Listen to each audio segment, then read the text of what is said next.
Sejam bem-vindos aqui ao bloco 4. Então, como eu havia já anunciado no final do bloco 3, né, eu vou aqui deixar um pouco mais claro o que seria uma desconstrução e uma reconstrução, que eu acho que isso já é interessante já começar a pensar desde já, antes de até começar a fazer a pesquisa, né, vamos dizer assim. Eu vou dar um exemplo prático aqui, é claro que um exemplo bem simples, né? É claro que toda desconstrução ela é bem mais complicada do que isso, e uma reconstrução também, né? Pode ser mais complicado que isso, mas eu vou dar um exemplo simples do que seria desconstruir e o que seria reconstruir. Bom, vocês estão acompanhando aí já uma proposta de um novo Código de Processo Civil, né? No Brasil, a discussão aí, tem várias discussões sobre o novo Código de Processo Civil, as novas mudanças que o Código pretende implementar, e existem discussões as mais diversas, né? Pessoas que se posicionam contrário a algumas propostas, pessoas que acham que essas propostas elas são extremamente importantes, são bem-vindas e tal. Bom, então vamos supor que vocês estão aí pretendendo entender, dentro desse novo Código de Processo Civil, algum dos pontos dessa nova proposta desse novo Código de Processo Civil. É claro que não tem como eu fazer uma pesquisa para poder entender todas as mudanças do Código do Processo Civil. Mas vamos supor que eu quero, por exemplo, pegar a questão recursal, né? Ou sei lá, eu quero entender, por exemplo, a questão da execução, eu não sei, né? Estou propondo aqui discussões.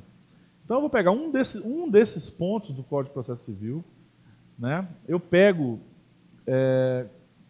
e vou tentar compreender de que modo que isso era trabalhado no Código Antigo, no novo Código, como que os doutrinadores estão se posicionando em relação a isso, né? Qual é a tendência, qual é a doutrina que, de certo modo, acha que isso é muito favorável ao processo, quais são as críticas que são apresentadas por uma outra ala e assim por diante. Isso aqui eu chamo de desconstrução, porque eu estou tentando realmente entender o que está por trás dessa discussão, né? O que realmente alimenta essa discussão. Então, por exemplo, hoje em dia existe só para entender, existe uma teoria do processo, que não é a mais contemporânea, né? A teoria de um grande jurista chamado Hélio Fatsalari, que diz que o processo é um procedimento realizado em contraditório entre as partes. Essa, inclusive, é uma teoria de fundo, né? Ou que a gente pode chamar também de marco teórico, para que eu possa, a partir dessa teoria, né, de que o processo necessariamente é um procedimento realizado em contraditório entre as partes, para poder fazer a minha desconstrução e a minha reconstrução.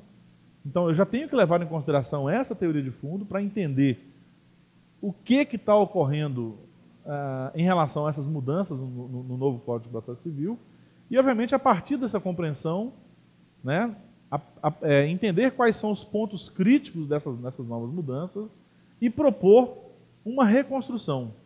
Ou seja, propor críticas. Eu não estou propondo que a mudança deve ser daquela forma, mas propor críticas. Por exemplo, será que em algum dos pontos desse novo Código de Processo Civil, o contraditório está sendo observado? Não está sendo observado? Né? Aquilo que eu estou chamando de processo, realmente é um processo mesmo ou não é? Né? Então ali eu vou apresentar, a partir dessa minha teoria de fundo, que pode ser outra, eu estou propondo aqui a teoria do Fatsalari, para poder apresentar uma crítica a essa reforma, né, ou esse novo Código de Processo Civil, mas não é nem uma reforma, né, um novo Código de Processo Civil.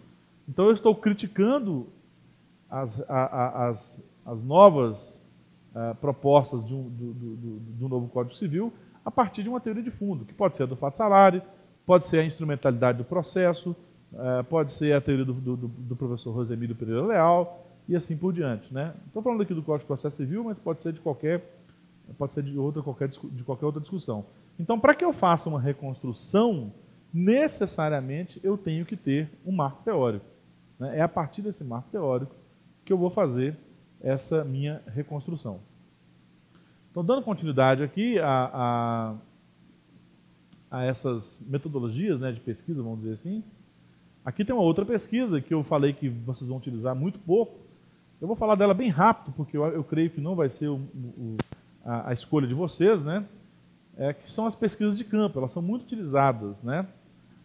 Em doutorados, principalmente, porque eu teria um tempo maior de pesquisa, né? Pesquisa de campo, eu tenho como pesquisa de campo o chamado estudo de caso, a chamada pesquisa participante e a pesquisa ação, né? A pesquisa de campo, como o próprio nome diz, né, gente, é uma pesquisa onde eu vou tentar entender uma determinada realidade. Então eu tenho que, de certo modo, ter contato com essa realidade. Eu tenho que ir a campo, né? Vamos dizer assim. Então, na pesquisa de campo, há dois processos que são importantes. Um processo de familiarização, quando você vai atuar, está até faltando o R ali, né? Em campo que não tem em um campo onde você não tem qualquer proximidade, né? Ou seja, eu vou tentar compreender determinada realidade, mas eu não tenho proximidade nenhuma com aquilo. Então eu tenho que ter um processo de familiarização, né? Ou seja, eu quero entender, por exemplo, o problema carcerário brasileiro, mas eu não tenho nenhum tipo de conhecimento disso. Então eu tenho que me familiarizar com isso, né? É muito diferente de um policial, por exemplo, que já tem envolvimento com o problema carcerário brasileiro, que aí sim ele teria que fazer um outro processo, que é o processo de distanciamento, né? Quando, ao contrário, o pesquisador já está inserido na realidade em que ele pretende investigar, né? Então eu estou tentando entender o problema carcerário, mas já estou envolvido com aquilo, eu tenho que fazer esse processo de distanciamento. Então esses dois processos são extremamente importantes. Tem um caso, inclusive, clássico, né, de uma pesquisa que foi feita por aquele já citado sociólogo português, o Boaventura de Sousa Santos, quando ele veio entender um pouco a questão do pluralismo jurídico no Brasil, né? Ele veio residir no Brasil por um tempo, ele foi morar em uma das favelas do Rio de Janeiro, em que ele escreveu um livro muito bacana, se não me engano, chama Discurso e o Poder, né? E ali ele vai, então, se familiarizar, né? Ele vai morar dentro de uma favela do Rio de Janeiro durante uns 4 anos para tomar conhecimento daquela realidade, né? Até para que ele faça uma pesquisa, vamos dizer, mais imparcial, né? Eu estou me envolvendo com o problema para fazer uma pesquisa mais imparcial e não me distanciando do problema. A imparcialidade não quer dizer se distanciar do problema, né? Você tem que conhecer o problema para que tenha uma melhor reflexão sobre aquele problema. Então são dois processos muito utilizados na pesquisa de campo. Outros aspectos importantes da pesquisa de campo é a seleção de informantes privilegiados e testemunhos ideais. Isso aqui para quem vai fazer pesquisa de campo. Não é o caso, eu acredito que não seja o caso. Informantes privilegiados são aqueles que têm maior acesso à informação e relatos sobre objeto de pesquisa. Então, em toda pesquisa de campo, existem esses informantes privilegiados que eu tenho que ter acesso a eles. Então, se eu estou a questão do problema carcerário, por exemplo, ou a questão do processo, voltando aqui à questão do processo, o que seria um informante privilegiado? Os juízes, né, os promotores, os advogados, que são pessoas que já têm um maior acesso a essas informações em relação ao objeto de pesquisa, né? Testemunhos ideais são aqueles que conseguem fechar as informações, ou seja, a entrevista com eles é capaz de realizar uma síntese das percepções até então obtidas pelo investigador. Qual o entrevistado que melhor analisaria uma determinada realidade? Então aqui eu tenho que ter acesso a essas duas informações, né, que são obtidas a partir desses informantes privilegiados ou de testemunhos ideais. E eu faço a seleção, posso elaborar questionários ou algo nesse sentido para poder ter uma melhor pesquisa de campo. Na pesquisa de campo, uma técnica de efeito bastante positivo é a análise de cotidiano, né? Aspectos que podem ser investigados em análise de cotidiano. Eficiência de alguma coisa, eficácia, efetividade. Eu coloquei esses 3 conceitos aqui, que as pessoas normalmente acham que esses conceitos são a mesma coisa e são bem diferentes, né? Eficiência é a regularidade de atos, é a análise do aspecto funcional, né? Eficácia é a consecução clara de objetivos previstos para a atuação de organizações, de grupos ou indivíduos. Efetividade supõe não só a realização das condições de eficiência e eficácia, como também a correspondência com as demandas da população ou de determinados estratos populacionais, consumidores, crianças, adolescentes e trabalhadores. Então, toda análise de cotidiano envolve o manuseio, né, desses três conceitos: eficiência, eficácia e efetividade. Como eu estou dizendo, não vou ficar aqui detalhando o estudo de caso, até porque eu acho que não é isso que vocês vão fazer, né? O estudo de caso tem como objetivos a descrição detalhada de grupos, instituições, programas sociais, sociojurídicos, entre outros, né? Tem um grupo que realizou um estudo de caso muito bacana no FMG, que agora me foge o nome, mas que foi exatamente investigar a questão, por exemplo, dos catadores de lixo em Belo Horizonte, né? Que são um estudo de caso muito interessante. Podem se realizar no estudo de caso a observação de entrevistas formais e informais, procedimentos de análise de grupo, análise de documento, de relações, entre outros. Os estudos de caso têm grande relevância quando são utilizados para apontar problemas potenciais ou efetivos em organizações de todos os tipos e em programas governamentais ou comunitários, né? Então eu posso fazer estudo de caso, por exemplo, a questão dos projetos, como por exemplo, Fome Zero, o Bolsa Família, né? Tentar entender de que modo que o Bolsa Família tem impacto em determinada comunidade, não sei. Então são alguns estudos que são interessantes, mas que eu acho que não é o caso. Mas o estudo de caso também ele exige, né, uma boa delimitação do objeto de estudo, a definição dos procedimentos quantitativos e qualitativos a serem utilizados, a definição dos métodos de registro de dados, levantamentos, seleção de registros, codificação, ou seja, dá para perceber aqui que o estudo de caso é uma pesquisa realmente extremamente detalhada e que exige aí um maior tempo de pesquisa. Eu até vou saltar isso aqui, se vocês tiverem depois realmente interesse em fazer esse estudo de caso, podem seguir essas aulas que estão aqui ou podem também pegar a bibliografia que está no final do curso, né? Eu vou entrar nisso aqui rapidamente, até para já finalmente, né, entrar no que é talvez a maior dificuldade que a gente tem na questão da pesquisa. Talvez seja uma das maiores frustrações, né? Que é o tal do tema. Como encontrar o tema? E eu estou chamando isso aqui de fase 2. Então, naquela fase preliminar, ou da fase 1, nós vimos conceitos que são importantes, porque ali nós definimos um padrão daquilo que se espera de uma pesquisa em um curso de pós-graduação, né? Ou seja, nós queremos uma pesquisa que tenha um cunho crítico, né? Inovador, certo? Algo que apresente propostas, mesmo que não apresente propostas concretas, né? Mas propostas críticas de determinados institutos jurídicos, algo parecido. Mas encontrar o tema é algo extremamente... É uma atividade bastante complicada, vamos dizer assim. A gente sempre fica naquela ideia de que o tema que nós estamos propondo é um tema já meio superado, é um tema que já foi decidido pelo Supremo e que isso não cabe discussão, o que é um equívoco, é um tema que já está meio que já pacificado, né, pela doutrina. Ou seja, esses termos, inclusive, nós temos que... acho que a primeira coisa que o estudante do direito, né, tem que aprender a fazer é distanciar dessa ideia de que aquilo que o Supremo já decidiu não cabe mais uma investigação científica. Muito pelo contrário, né? Nós estamos aqui como estudantes, né? Como pesquisadores, e cabe sim uma discussão daquilo que o Supremo já, de certo modo, já pacificou, né? Entre aspas, ou daquilo que a doutrina também já é meio pacífica. Inclusive, nem há muita discussão doutrinária em relação a esses temas. Então, para encontrar o tema, a primeira proposta que eu faço é meio que essa proposta de entender que no direito há uma diferença entre a ciência do direito que vocês fazem aqui dentro, num curso de pós-graduação, de graduação, mestrado, doutorado, e o direito que acontece, né, vamos dizer assim, nos fóruns, né, lá no Supremo Tribunal Federal e assim por diante, né? Aqui dentro vocês estão fazendo ciência e aqui cabe qualquer tipo de discussão, obviamente, desde que ela seja fundamentada. Então, encontrando um tema de pesquisa. Né? O que é um tema de pesquisa? Antes de, obviamente, responder essa pergunta, né, como encontrar um tema de pesquisa? Alguns conselhos aqui. Claro que devemos partir daquilo que é mais óbvio. Né? Primeira coisa, eu vou escolher uma disciplina que eu mais me identifique. Né? Qual daquelas disciplinas eu tenho maior identidade? Né?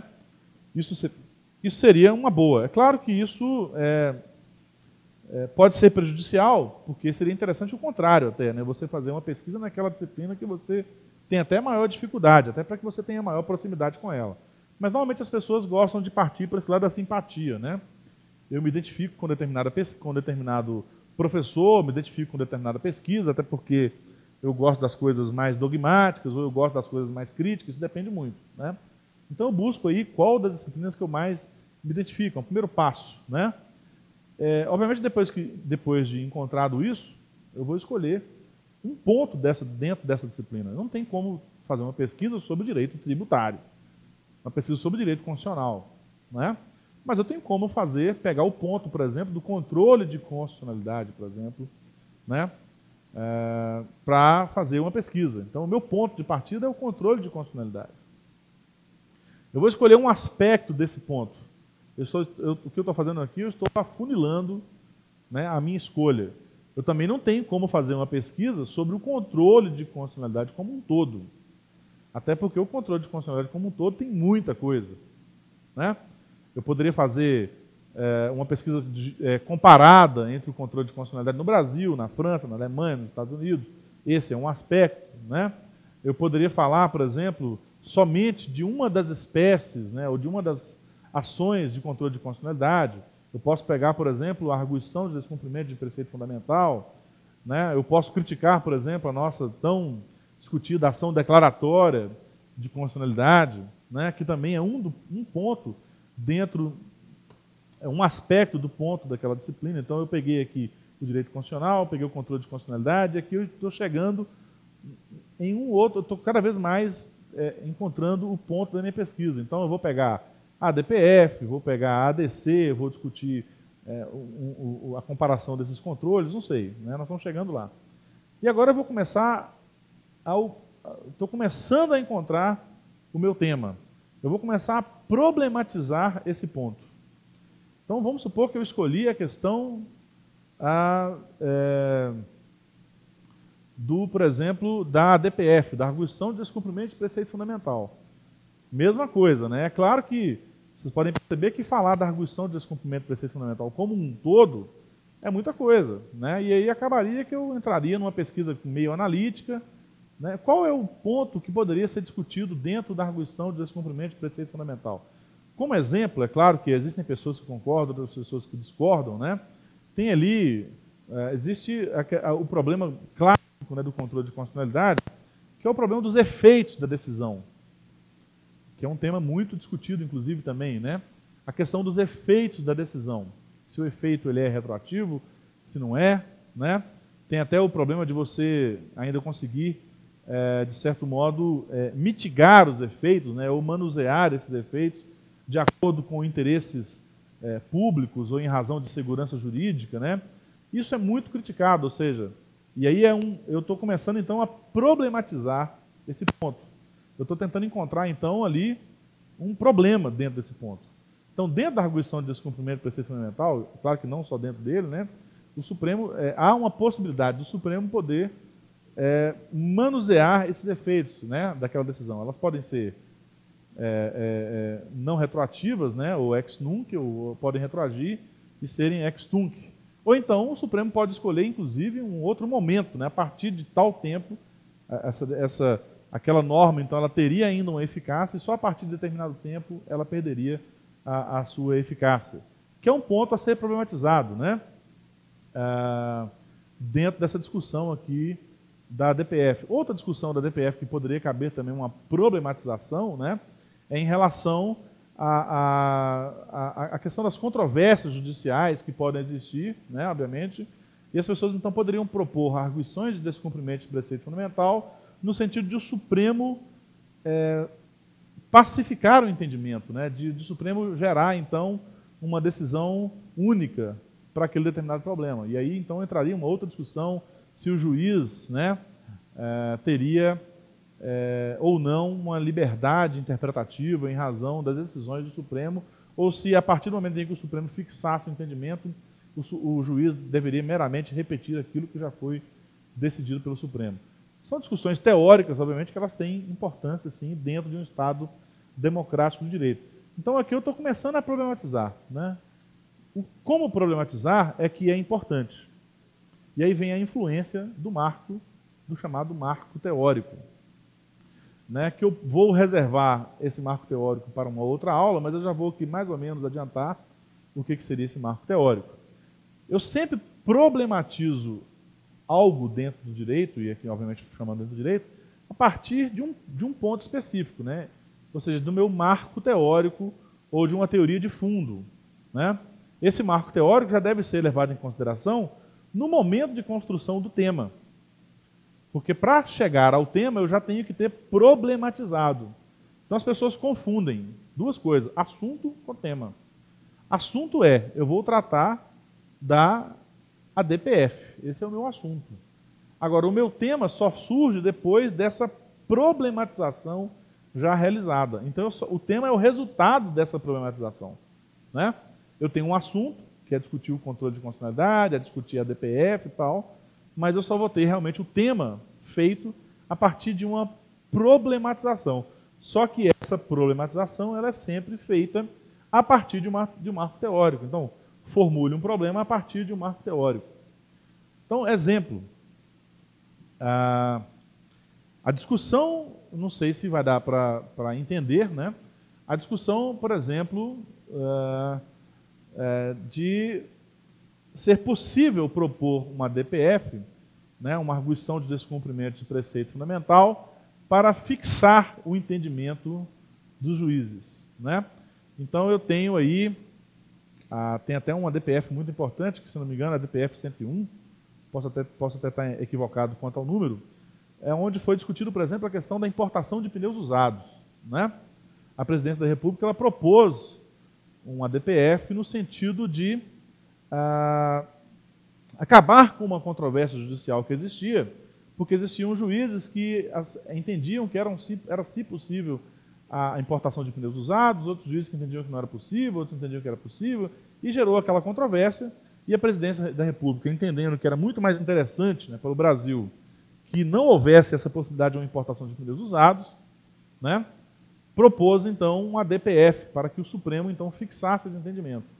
E aí o Supremo, então, fixou o entendimento de que realmente não era possível a importação de pneus usados, né, da China principalmente, e foi autorizado a importação de pneus somente do Mercosul, até para fortalecer aí o próprio interesse econômico do Mercosul, vamos dizer assim.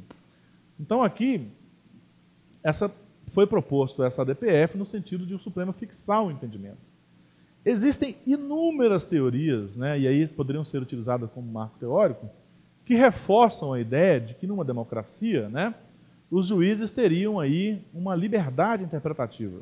É claro que eu tenho que entender o que eu estou chamando de liberdade interpretativa. Os juízes podem interpretar de qualquer jeito, de qualquer forma, ou existem padrões interpretativos. Né? Ou então não, ele não pode interpretar de qualquer forma, ele realmente tem que ter um órgão aí hierarquicamente superior, se é que o Supremo é isso, né? Para fixar o entendimento dele. Ou seja, será que o Supremo ele pode interferir na atividade de um juiz que, dentro de uma hierarquia, né, dentro de um sistema judiciário, né, alguns dizem que ele estaria numa hierarquia inferior. Existem outras pessoas que dizem que isso não existe. Isso é outra discussão.